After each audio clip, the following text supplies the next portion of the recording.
Hello, everyone, and welcome back to Aspire to Be. Today we have Kevin L. Matthews II, the founder of Building Bread on Instagram and an investing expert.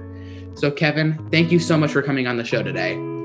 I wanted to start off, how did you get to become a financial advisor and investing expert? I got here by starting really early. I actually started when I was about 19 years old. I went to Hampton University in Virginia and started to read a lot about finance and investing. That's when I started this company.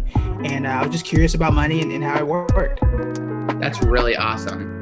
So, what does a typical day look like in the handling of a large platform on social media and also in being an investing expert and author? On a day-to-day basis, it starts with understanding what's going on today. So a lot of reading the news, a lot of times the Washington Post, Journal, Yahoo Finance. Those are my go-tos in the morning to figure out what's going on in the market, what are people talking about, and where can I help? Those are always my three big questions every single morning.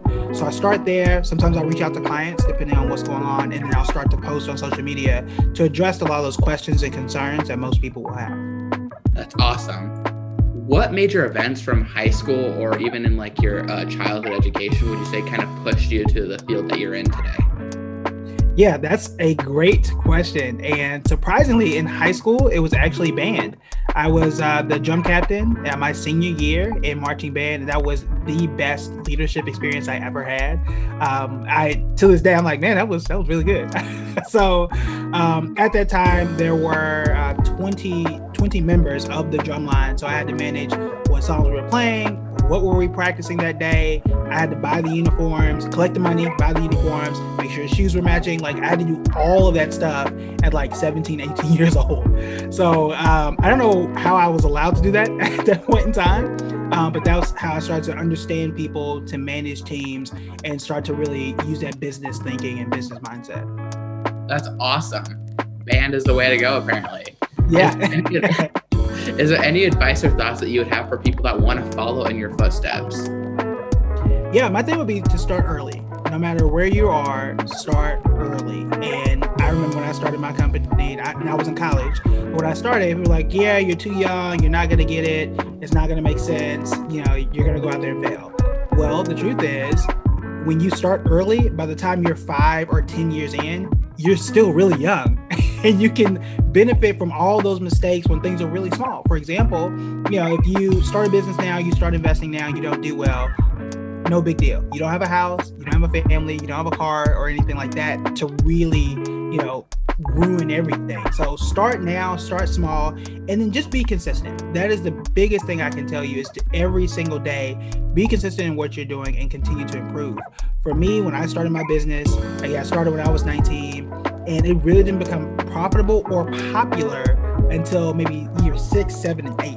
So that means 5 years I was on social media, 5 years I had clients, and no one was listening. No one cared. It really had to take that momentum. It was not an overnight thing for me.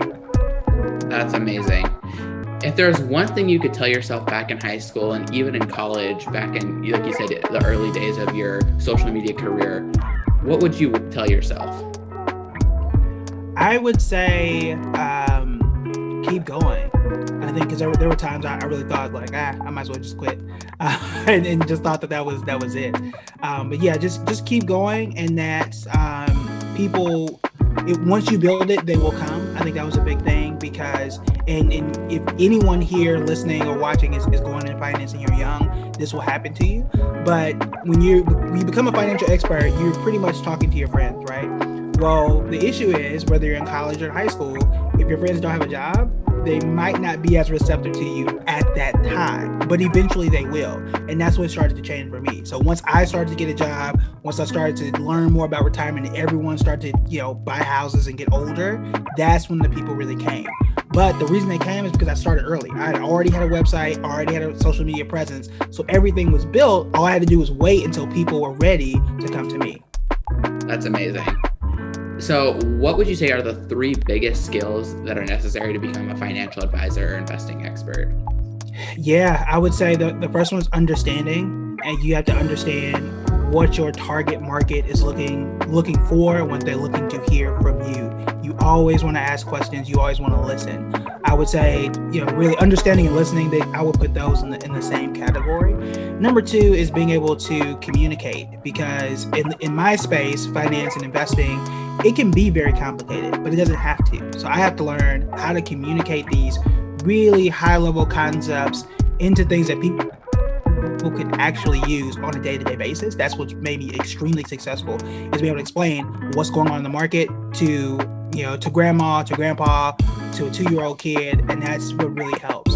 I would say the last one, this one would be just really being firm in your belief in your strategy. So there are tons and tons of ways to make money out there.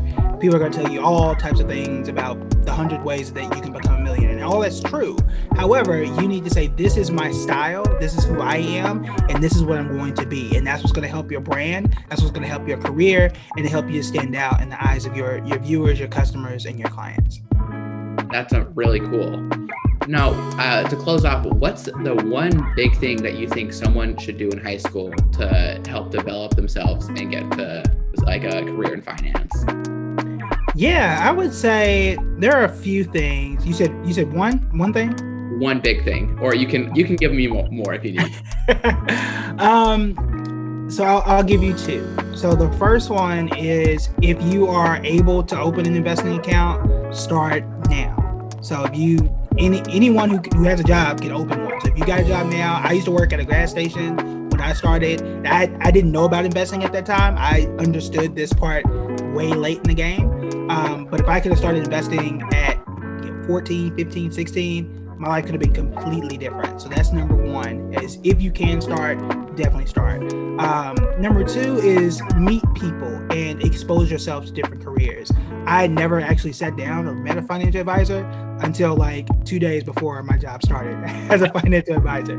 So sit down, whether it's parents, it's family, maybe you're sitting down and watching, listening to a show like this.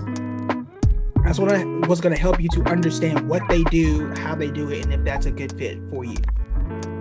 That's really amazing. Thank you so much. I'm going to close this out. Do you have any final thoughts for anyone watching? Yeah, my final thoughts are, again, just start early. That we call it compound interest. The sooner you start, the easier things are going to be. Again, it took me, I've been doing this close to 11 years now, and had I not started when I did, I would be way older. I feel old now, but I could have been in my 40s or 50s if I started yesterday, because it's going to take you some time. So the earlier you start, don't worry about the mistakes. You are going to recover. You're going to figure it out. Start early, make those mistakes early, and just continue to improve. All right. Thank you so much for coming on the show. This has meant a lot, and I know it's going to be a great resource for all of our viewers. Thank you again. Yes, thank you.